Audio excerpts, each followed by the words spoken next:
Bonjour, je m'appelle José Marcoux, enseignant en biologie. Bienvenue dans cette présentation qui porte sur le système tégumentaire. Dans les prochaines diapositives, il sera question presque exclusivement de la peau. Je vous présenterai brièvement son utilité, ses caractéristiques et sa structure tant au niveau macroscopique que microscopique.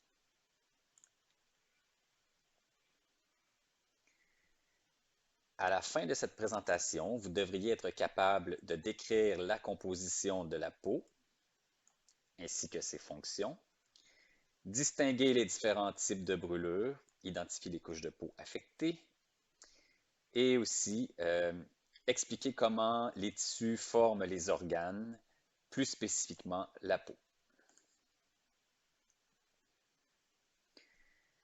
Suite à cette présentation, vous serez aussi en mesure de comprendre qu'est-ce qui est détruit lors d'une brûlure au premier, deuxième ou troisième degré, qu'est-ce qui est brisé lors d'une lésion ou une coupure de la peau, d'où vient la couleur de la peau, pourquoi quand on a froid, la peau est pâle, pourquoi on rougit lorsqu'on a chaud.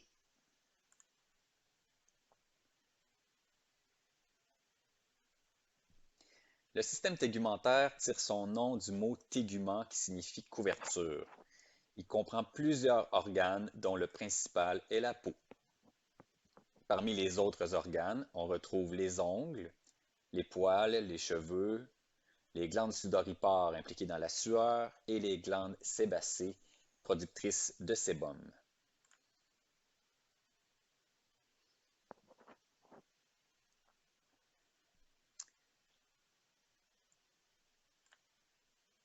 Nous allons nous concentrer essentiellement sur la peau.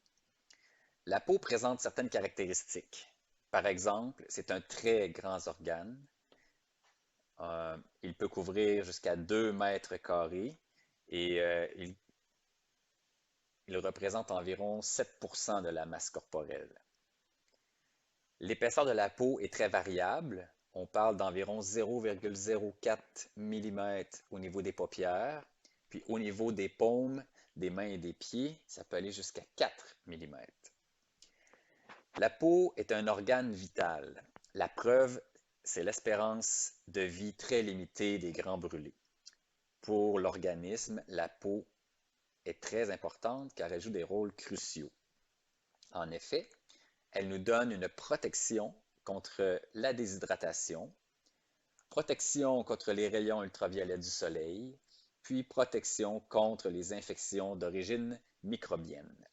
La peau contribue aussi à la régulation de la température corporelle, puis elle joue un rôle de nature sensorielle grâce aux multiples récepteurs nerveux qu'elle possède, des récepteurs nerveux capables de détecter le chaud, le froid, le toucher et la douleur.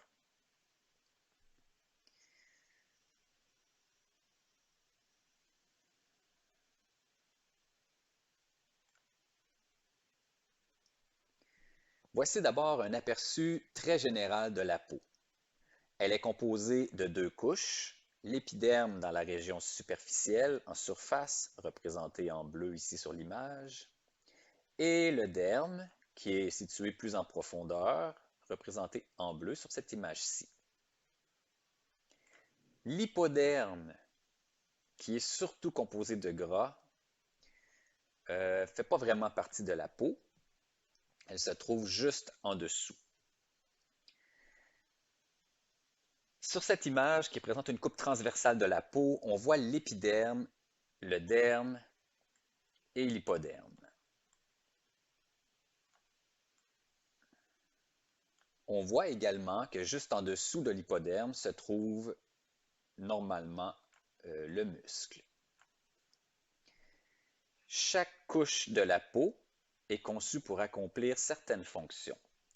Par exemple, l'épiderme est formé de plusieurs couches de cellules qui convient parfaitement à son rôle de protection contre la déshydratation, les rayons ultraviolets du soleil et les microbes.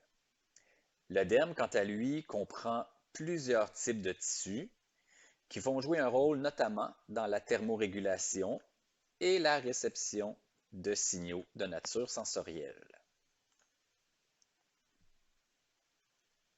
Maintenant que vous connaissez les couches de la peau, il est facile de comprendre la gravité d'une brûlure. Une brûlure au premier degré signifie que les dommages sont limités au niveau de l'épiderme. Une brûlure au deuxième degré signifie que les dommages sont au niveau du derme, alors qu'une brûlure au troisième degré signifie que les dommages sont au-delà du derme.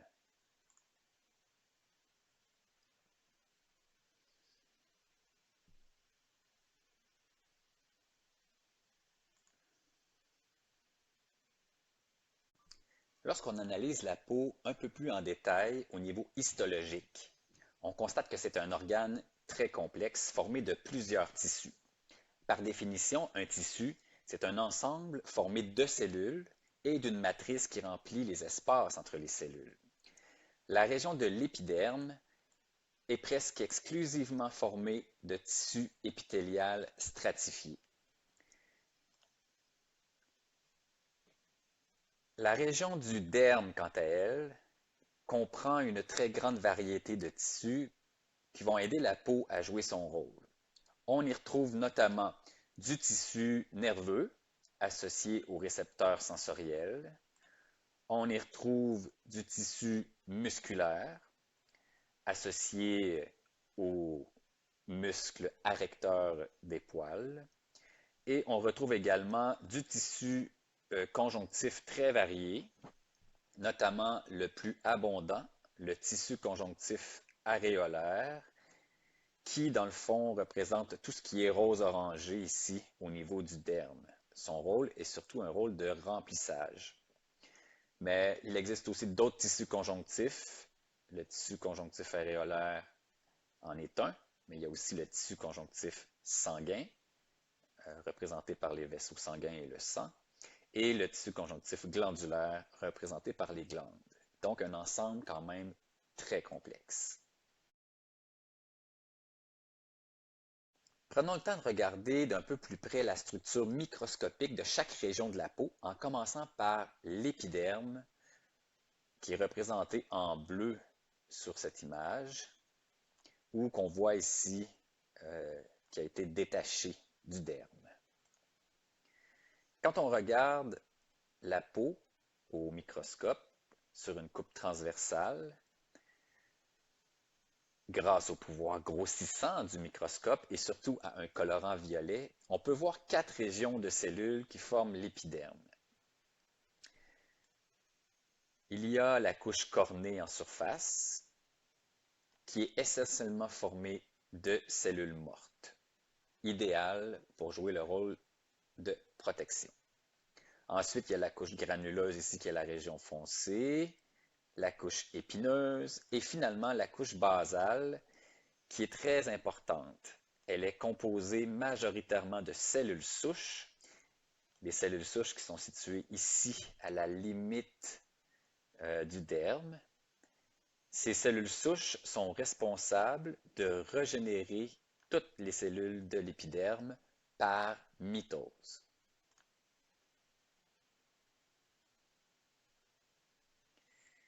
Voici un schéma qui représente une vue simplifiée des cellules de l'épiderme. On peut apercevoir les kératinocytes ici et ici, qui sont dans le fond les cellules les plus abondantes de l'épiderme. Ça constitue pratiquement 80-85% de l'épiderme. On peut voir également les mélanocytes, juste ici. On en voit un qui est là. On en voit un autre ici. Alors, les mélanocytes sont capables de produire des pigments de couleur brune qui donnent la couleur foncée à la peau. Ces pigments servent de barrière contre les rayons ultraviolets du soleil, et plus ces cellules sont exposées aux rayons ultraviolets du soleil, plus ils produisent de pigments. C'est la raison qui explique le bronzage. Il y a d'autres types de cellules qui sont présents au niveau de l'épiderme, mais en moindre quantité. On a par exemple les macrophagocytes, qu'on appelle ici les cellules dendritiques, qui ont un rôle à jouer avec le système immunitaire, donc qui vont nous aider à nous débarrasser des micro-organismes s'ils tentent d'entrer dans notre corps. Et on a pour finir le dernier type de cellules, encore moins abondantes, les cellules de Merkel, qui sont associées au sens du toucher, donc des cellules plus de nature nerveuse.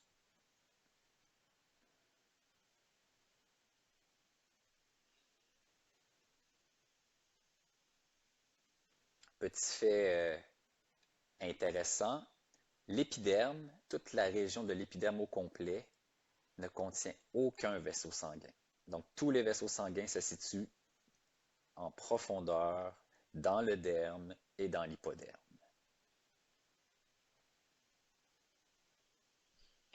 Voici une vue agrandie d'une des cellules les plus abondantes de l'épiderme. Vous rappelez-vous de quel type de cellule il s'agit? Je vous laisse deviner. Les kératinocytes. Donc on voit que la structure de la cellule comprend une membrane, du cytoplasme à l'intérieur et un noyau. La structure de la cellule comme telle, c'est quelque chose qui va faire l'objet d'une autre présentation. Alors, ce sera vu plus tard. Ce n'est pas notre objectif maintenant.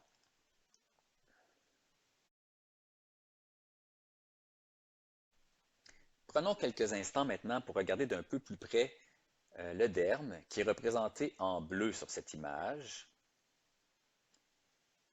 Au niveau des caractéristiques, on peut dire qu'il est situé sous l'épiderme. Son épaisseur est très variable, ça peut aller jusqu'à 3 mm au niveau de la paume des mains et des pieds. Et il est formé vraiment de plusieurs tissus, mais le plus abondant est le tissu conjonctif. Seriez-vous capable de situer les limites supérieures et inférieures du derme sur cette image?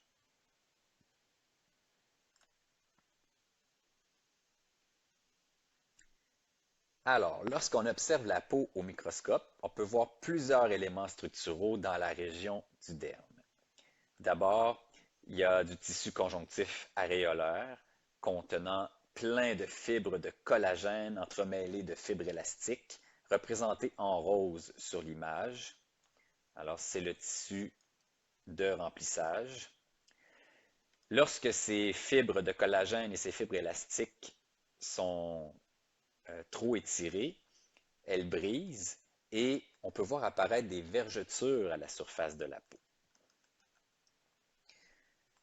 À part le tissu conjonctif aréolaire, il y a d'autres tissus présents également dans la peau. C'est le cas du tissu nerveux, représenté par les récepteurs sensoriels. C'est le cas également des glandes sudoripare et sébacées.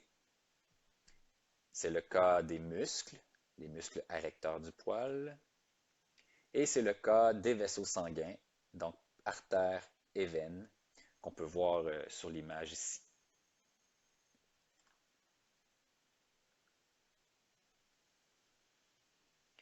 Le derme comprend aussi des fibres nerveuses motrices. Ces fibres nerveuses motrices permettent de contrôler le diamètre des vaisseaux sanguins, qu'on voit un peu sur l'image ici. Donc, on voit des ramifications de vaisseaux sanguins qui sont situés dans le derme, mais qui viennent très près de l'épiderme. Ces vaisseaux amènent les nutriments dans le derme jusqu'à l'épiderme, puis ils jouent un rôle important dans la régulation de la température corporelle et de la pression sanguine.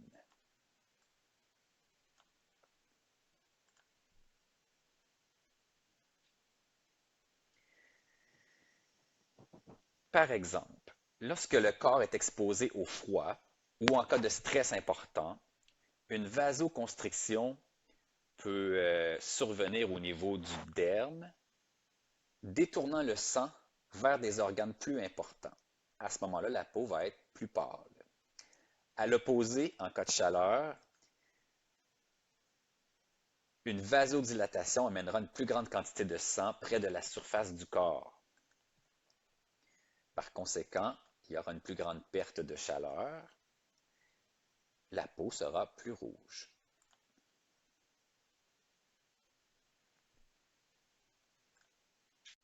Voilà, ça complète cette présentation qui avait pour objectif de décrire l'utilité et la structure de la peau, un organe qui est souvent lésé. On a vu que la peau avait pour fonction de nous protéger contre la déshydratation, les rayons ultraviolets du soleil et les infections microbiennes. On a vu aussi que la peau avait un rôle dans la thermorégulation. Au niveau de la structure, on a vu que la peau avait deux couches, l'épiderme en surface, essentiellement formé de tissu épithélial stratifié, et du derme, un peu plus profondément, formé de plusieurs tissus, notamment du tissu conjonctif, du tissu nerveux et du tissu musculaire. À travers tout ça, des vaisseaux sanguins qui ont un rôle à jouer, un rôle important au niveau de la thermorégulation. Puis finalement, ben, on en a appris un petit peu plus sur la gravité des brûlures. Je vous laisse sur ça. Merci de votre attention.